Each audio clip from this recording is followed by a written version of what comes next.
the National Federation of the Blind. Live the life you want. I'm blind, but I'm not helpless. I'm blind, but I'm not incapable of doing for myself. I'm blind, but I'm not incompetent. I'm blind, but I'm not missing out. I'm not timid. I'm not afraid of anything. I'm not helpless. I'm not oblivious. But I'm not limited by stereotypical expectations of my capabilities. I'm blind, but I don't need you to talk loud to me. I'm blind, but I'm not miserable. I'm blind, but I'm not looking for a cure. I'm blind, but I'm an economist. I'm blind, but I'm a gymnast. I'm blind, and I'm a seeing eye dog handler. And I am Latino. And I am trained to save a life in an emergency. I'm blind, but I am able to take the stairs. I am an asset to the greater community. And I am successful. But I'm healthy. I am able to pick my own clothes and do my own makeup and nails. I'm blind, and I am a political junkie. I'm blind, and I'm kind of a big deal. I'm blind, but I love watching soccer. One thing that I would like people to know about blindness is that it's not something that makes me miss out on life. I live a life that's full and happy and well-rounded, just like everybody else does. Blindness doesn't stop you from being what you want to be, or stop you from doing what you want to do. We don't all have somebody living with us, picking out our clothes. It's not a tragedy, and it doesn't ruin your life. You can still do what you want to do. We have the same hobbies and interests as any other sighted person. Despite the fact that we are blind, we are capable. Being blind doesn't stop you from achieving your goals. Blindness is not a drawback, but a different way of living the same life you live. I wish people understood that blindness wasn't scary, and they don't have to be afraid of other people. I'm blind. I'm blind. I'm blind. And I am living. And I'm living. And I am living the life I want. I'm blind and I'm living the life I want. For more information about the National Federation of the Blind, visit www.nfb.org or call 410-659-9314.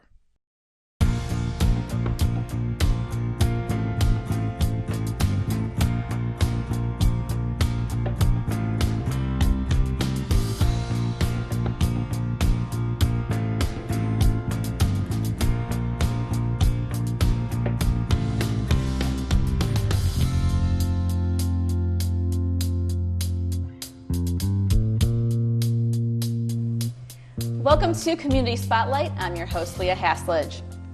Today's Spotlight is on the Disability Coalition Movement and the National Federation of the Blind of Ohio. Our guests are Suzanne Turner, who is the president of the National Federation of the Blind of Ohio Cleveland chapter, and William Turner, who is president of the Disability Coalition Movement. Welcome. Thank you. Start off by telling us a bit about yourselves and how the Disability Coalition Movement got started. Good, William.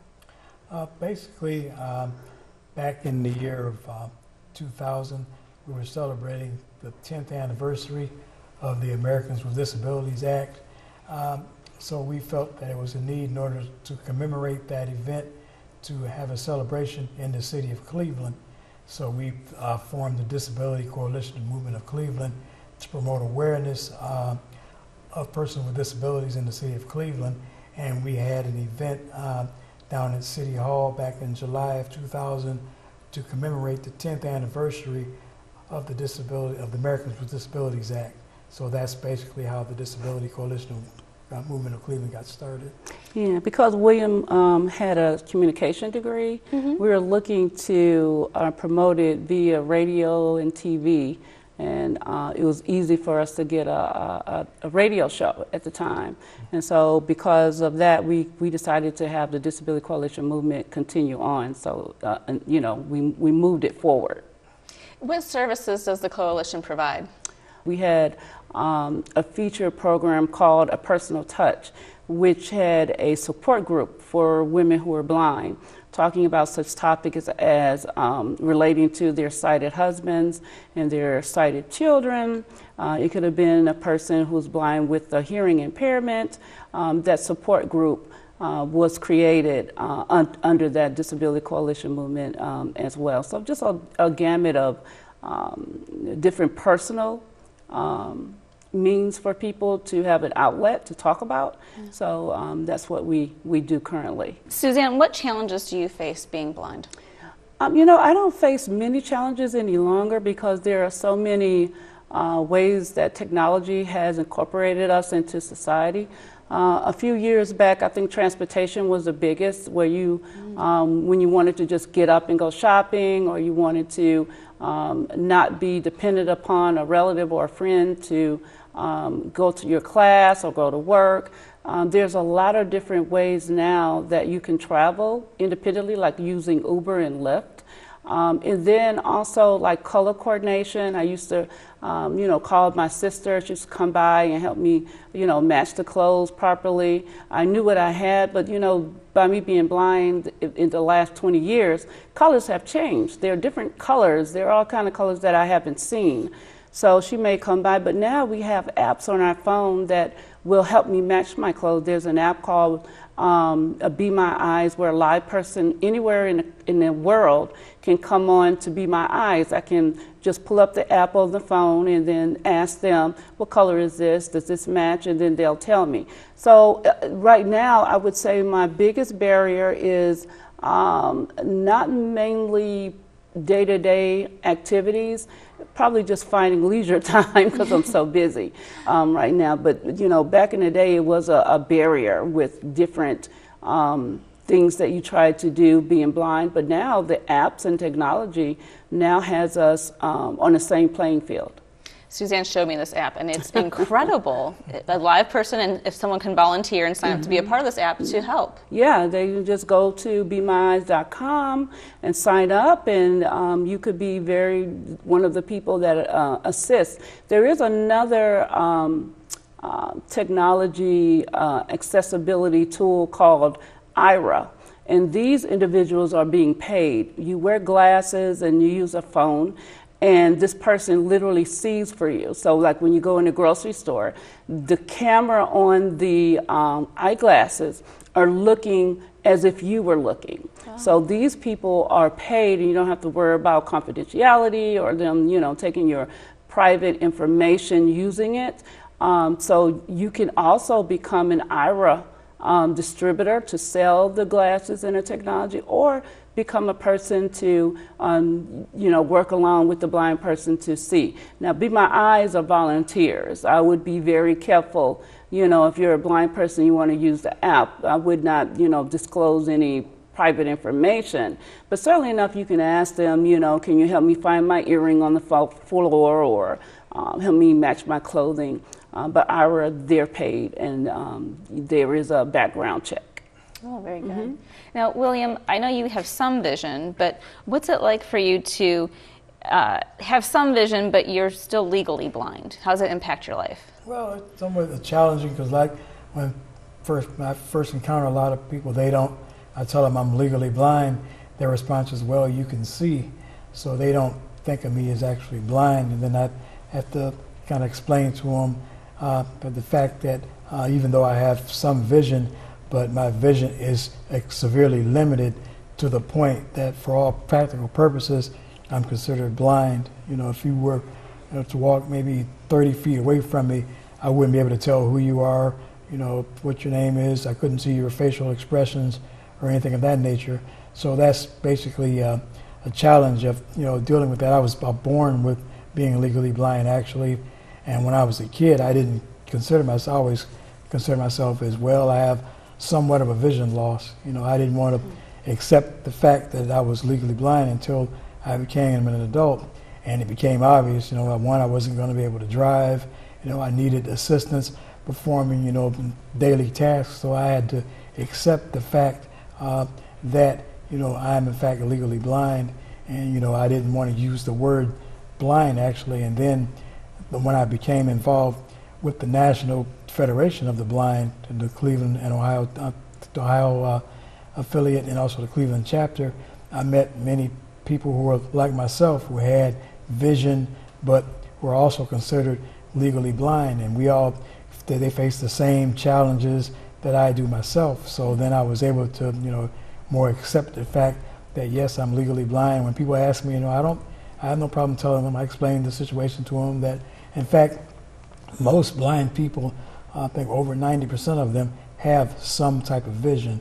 It's just that it's such limited to the fact that for all practical purposes, they're considered blind. What's the biggest hurdle you've had to overcome? Basically, just demonstrating. Actually, also in my situation a few years ago, I actually became ill, and due to complications, I lost 8 of my fingers and both feet actually. So it was when I was in the facility and getting rehabilitation, they were determining that perhaps I should go into assisted living. So basically I had to convince them that I could be able to actually return to work and also be able to live on my own actually. So I had to demonstrate to them with help of my family members that I was actually able to successfully, return to my own home and live on my own.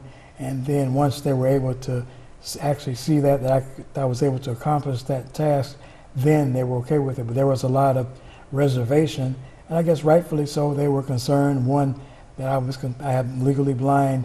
Now I'm not able to walk. Now I need to learn how to perform all type of personal activities again, actually. So there was concern, but once I was able to educate them, and they were able to see that I was actually able to take care of myself and without being harmed and so forth, they were able to accept it. Yeah, William is a miracle. He had a lupus attack, a really bad lupus attack when, as he speak about the National Federation of the Blind, we do a lot of advocacy and lobbying. So William went to Washington, D.C. Every year, the National Federation of the Blind go to Washington, D.C. All states, including the District of Columbia and Puerto Rico, send members to Washington, and we take over Washington lobbying for change, positive change. And William went to Washington, and when he came back the night of the Super Bowl, he had a crisis, and so like you said, he lost his limbs and what have you. He's a miracle. He's walking now without a walker. He's staying home. He's losing. So he is a miracle. He is. What are some of the things that you lobby for? Because I have to think that maybe like prescription bottles and stuff like that, they don't always come accessible with like Braille and... Right. There is, we lobby in 2 different ways. We lobby in the state of Ohio, and then we lobby nationally. In the state of Ohio, we have several bills, as you mentioned, a prescription bill, where we would like to see all the neighboring drugstores provide the same accessibility that is given to sighted individuals. For instance, when you get your medicine, you get a leaflet, and the leaflet tells you how you should take it, when you should take it, what you can take it with. For instance, if you're not supposed to use it with milk or it's going to make you drowsy, we don't have that accessibility.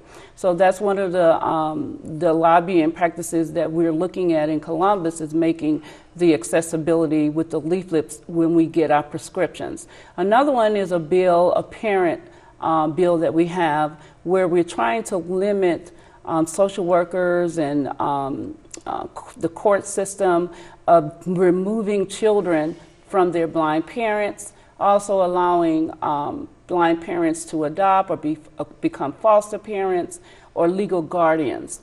To this day, we have parents that are finding that the court system, social workers are trying to remove the children because they don't think that parents can properly take care of their children. Me and William have 2 adoptive daughters, and now we have 3 grandkids, and they're a bundle of joy, the grandkids are, and then our girls are very productive. So it can be done, and what we want to do is educate people to let them know that it is a possibility for blind parents to parent, adopt, foster, and become legal guardians for children.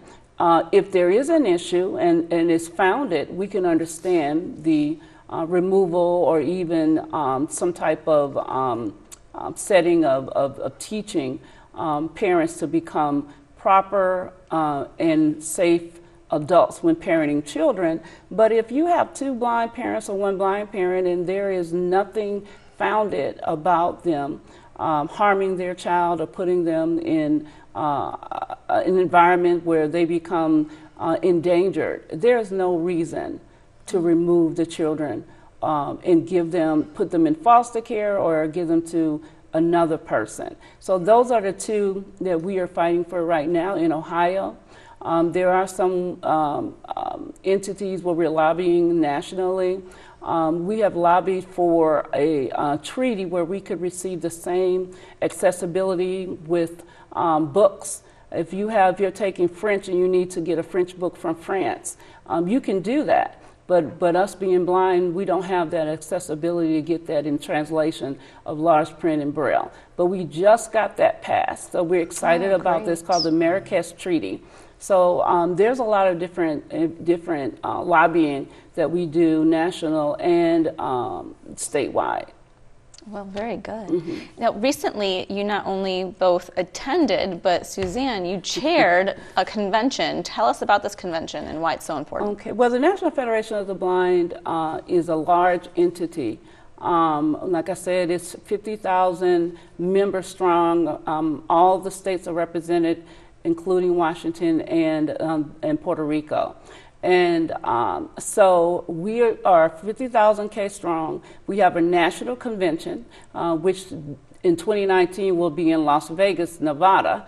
For the last 7 years, it's been in Orlando, Florida. So we're excited to go to Las Vegas. And then every state has a state convention. So we just had our state convention last weekend. I was the chair of the convention planning committee. And we have seminars. We had seminars for sighted individuals. It was called The Blind View, where we had a sighted person talk to sighted family members and friends, just giving them a little education about how to work alongside the blind. We do not want anyone to take care of us, but we like individuals to work alongside friends, family, and those that are co-workers or neighboring communities to work alongside of us. So we had different seminars. We had an individual teach self-defense.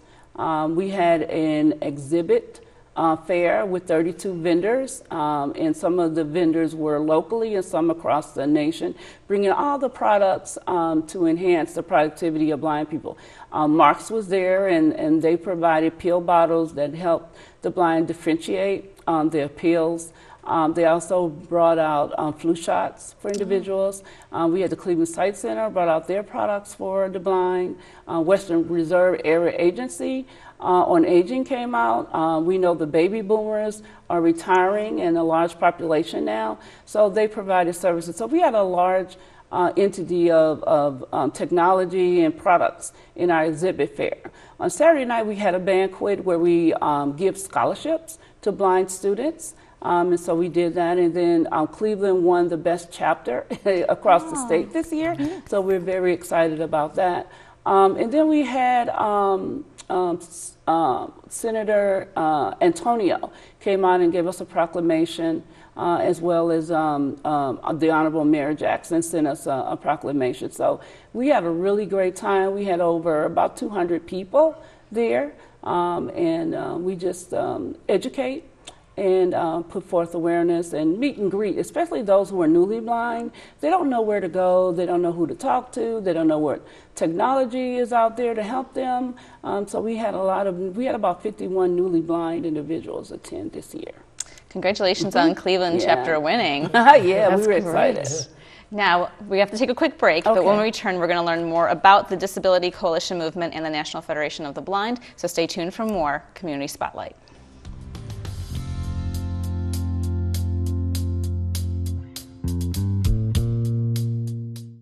1 in 6 seniors faces the threat of hunger, and millions more live in isolation. America, let's do lunch. Drop off a hot meal and say a quick hello. Volunteer for Meals on Wheels by donating your lunch break at americaletsdolunch.org.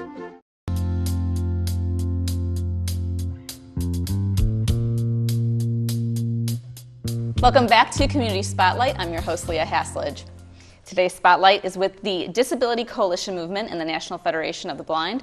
Our guests today are Suzanne Turner, who's the president of the National Federation of the Blind of Ohio's Cleveland chapter, and William Turner, who is the president of the Disability Coalition Movement. So let's talk about some of the misconceptions people may have about people with disabilities, especially blindness. Basically, I think one of the misconceptions is that blind people cannot be successfully employed, or that blind people would somehow pose a hazardous or it's unsafe for blind people. That myth is basically untrue, actually. Many blind people have been successfully employed. Many of them have owned businesses, have become managers, supervisors.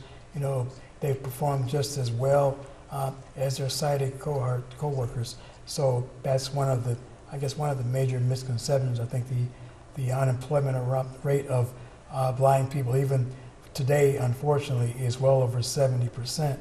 So we're trying to hopefully change that through the efforts of the National Federation of the Blind, and also here in Cleveland with the Disability Coalition Movement of Cleveland. But if we could knock down the barriers or remove the barriers to employment for blind people, actually that opens the way for increased resources, better health care, better housing, more transportation. So I believe that's probably one of the biggest misconceptions of the lack of unemployment, and also that a blind person is unable to successfully, live on their own or maintain themselves without any sighted help and so forth. What would you say to someone that's an employer watching this, why they should consider hiring those with disabilities? Well, one of the great things about persons with disabilities, it wouldn't be a high turnover. When you hire a person with a disability, they usually stay in that company a long period of time because they're grateful for one, and they want to do the best job that they can do in order to open doors up for other people who are disabled. So if you are an employer, there are tools and technology, as well as agency called Opportunities for Ohio Ones with Disabilities, that will send in a job coach to help you understand the different technology. William and I have worked for the federal government, and the great thing about that is that the federal government has a mandate to hire so many persons with disabilities. So they know that the technology, like for instance, I use a software called JAWS, which stands for Job Access with Speech. Anything you can see with your naked eye, the computer will speak to me. I also use a Braille display, and that Braille display is connected as well to the computer, so I can see anything in Braille as well. I'm faster than my coworkers because I use keyboard commands, whereas you might use a mouse and you have to, maneuver the mouse to get it where you want it to be. For me, when I was with the federal government, I interviewed claimants as same as my coworkers did. I was a little faster than them because the commands just give you that ability to be a little faster. So there are a lot of tools. There are agencies to help the employer understand, and also to give the employer some assistance in getting that person up and working. William uses a different system than I do because he has vision. What you want to tell them about what you use? Yeah, basically I use a system called Magic, which is Magic software. Basically, it enlarges the material on the screen. I can enlarge it up to 20 times if need be. So basically that enables a person like myself who has low vision to magnify information so I can actually see it on the screen. And I also use an adaptive software called Drag and Dictate. Basically what it is, since the loss of my fingers, since it's hard, it takes me longer to type, I can actually dictate, control my computer keyboard with the sound of my voice. I guess it would be similar to if you have on your mobile phone, you can dictate, you can speak text messages into your phone, and some people can control their phone, tell it to dial such and such. Dragon basically acts the same way. I can control the computer, control the keyboard, control the applications by using the sound of my voice, and that makes it easier. I don't have to spend a lot of time typing and whatnot. So there's a lot of technology that many employers may not be aware of that can help a person with a disability, whether it be sight impaired, mobility impaired, hearing impaired. They can still be able to perform the job successfully. So what are some of the 10 commandments for effectively communicating with people with a disability? Well, the first one, the foremost, is that you want to make sure that you speak directly to the person instead of, just because someone is with me, that doesn't mean they're taking care of me. So you make sure that you speak directly to that person, give them that respect and attention to understand that they are capable of handling their own affairs. That would be the first one. As far as people who are blind or low vision, you want to make sure you use verbal cues at all times. Verbal cues are important. And that was one of the things that we did with our volunteers. We had a great turnout of volunteers. And we stressed to them that being verbal is great. Take a right turn and go down the hall. You miss with the red dress on, walk 2 steps forward. Sir, can I assist you? Would you like any help? It's always good to ask the question, because not all the time the person is in distress. They may be standing there trying to work with their phone or get their direction. 9 out of 10, they're not lost. That they're just taking care of what they need to take care of. So that's the first thing. If you see a person in a wheelchair and you want to talk to them, try to talk to them eye to eye at all times to get that eye connection. With the person who's hearing impaired, most of the time you tap them on the shoulder to get their attention. Never grab a white cane, because that person is using their white cane to be mobile. And if you take that white cane and pull it, it may put them in some harm way. So there's a lot of different ways. People can Google it as well if you're interested. 10 Commandments of effectively working alongside with the person who's blind. Also, on the website is, what do you do when you meet a blind person? So they can get an idea of the do's and the don'ts when you're working alongside or trying to help a person, that is visually impaired. And the same thing with the guide dog. That's important to know too. If the guide dog has a harness on, he's at work. Please do not feed the guide dog. Please do not feed the guide dog. That is a no-no, because a guide dog is on a restrictive diet. And if you talk to the dog and not the person, that's not a nice way to address the dog. Anytime that you want to give a compliment to a pet, a service animal, or a guide dog, speak to the owner, and the guide dog realizes that you're talking to the owner in a good tone and giving a compliment. So just be, mindful of not feeding. Some sighted people will sneak and feed the guide dog.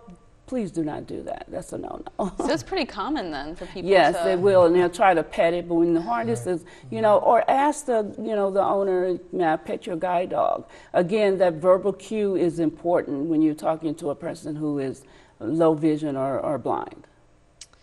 So what advice would you give people with disabilities and their family members on how they can get different services to help them, how to be more productive? Well, basically, let them know that it's okay many times when you first become disabled, you lose your vision or your hearing or mobility. You're going to be upset, you're going to be frustrated. That's normal. It's okay you have that anger, that you're upset. The key is, now that you're disabled, life is not over. You can still be productive. Mm-hmm. You can still maintain employment. You can still be a contributing member to the community. And there are many services out there. If you're not able to drive, there's paratransit that you can now be connected with. There are many services to help you maintain employment, help you find a job. So that's the main key. Just because if you have a family member that's disabled, that person can still be productive, and you should encourage the person to actually, even though you're disabled, even though you have a condition, you still can maintain employment, things of that nature. You can still be in the community, you can still be active. One of the things the National Federation of the Blind says that it's respectable to be blind, and it's respectable to be disabled too. There is no one that has waved a magic wand over your head and say, now be disabled, or God didn't say, you're disabled because of what? Circumstances, illness, or accidents happen. It's not your fault. People need to understand that we have, our body types are different, for one. And so you just understand that it's not your fault, anything your family members did, it's just the nature. And it's respectable.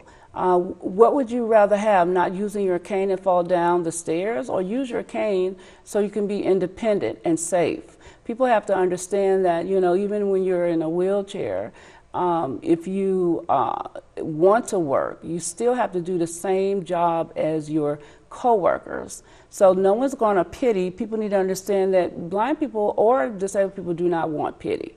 That's the wrong conception. We want equal opportunity. There's training, there's rehabilitation, there's opportunities, and that's what we are looking for. We're not looking for a handout, and that's one of the misconceptions of Congress, is that they think that more persons with disabilities want to get a check. No, we want jobs. We want to raise our kids. Our kids have to wear shoes, we have to pay taxes, we still have to pay our mortgages just like everyone else does. A check is not something we want. We want opportunity, we want training, and we want to be accepted. So don't think, you know, if you are legally blind, we are here. You can reach out to the National Federation of the Blind in our state or at the national, and I can give you that information. So we have two different websites. For the state, you can Google www.nfbohio.org, or at the national, just www.nfb.org as well. And you can learn more about it. If you need to reach the Disability Coalition movement, you can reach out to William, where you can give them your number. You can call me at 330-328-9860. If I don't answer, please feel free to leave a message. I'll definitely get back in touch with you. Both organizations also offer monthly meetings. When and where do you meet? For the National Federation of the Blind, the Cleveland chapter, we meet at the Cleveland Site Center. We meet every third Friday from 3 to 5. We will be going into the community because we have some members who work. So a couple of our meetings in 2019 will be in other areas, so our people who work can also attend. But for the most part, we meet at the Cleveland Site Center, 1909 East 101st Street, Cleveland, Ohio 44106. You can reach out to me at 216-990-6199. Or you can just show up at the meeting, and we'll be glad to have you and your family members attend.